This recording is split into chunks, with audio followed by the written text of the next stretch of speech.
তোমাৰ বাতেৰে তুমি আহিলে নামে বুকুৰে খাওঁ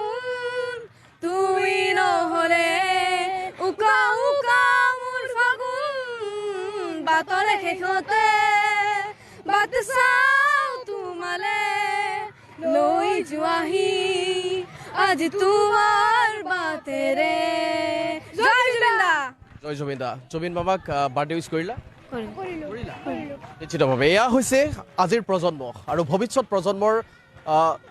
প্ৰতি শিৰাই শিৰাই এতিয়া প্ৰাণৰ শিল্পীগৰাকীৰ প্ৰতিটো গীত আৰু এনেদৰে খুব সুন্দৰভাৱে এটাৰ পিছত আন এটা গীত তেওঁলোকে পৰিৱেশন কৰা পৰিলক্ষিত হৈছে আৰু গীতৰ মাজেদিয়ে গীত ভাল পোৱা সংগীত ভাল পোৱা প্ৰকৃতি ভাল পোৱা সেইগৰাকী মহান শিল্পীক মহানায়কক তেওঁলোকে শুভেচ্ছা জনাইছে গীতৰ মাজেৰে এগৰাকী মহিলা আছে ক'ৰ পৰা আহিছে বাইদেউ মই বাৰটা চাৰিআলিৰ পৰা আহিছোঁ কি ক'ব জুবিন ক্ষেত্ৰ এতিয়া জুবিন ক্ষেত্ৰ হৈ থকা নাই কি ক'ব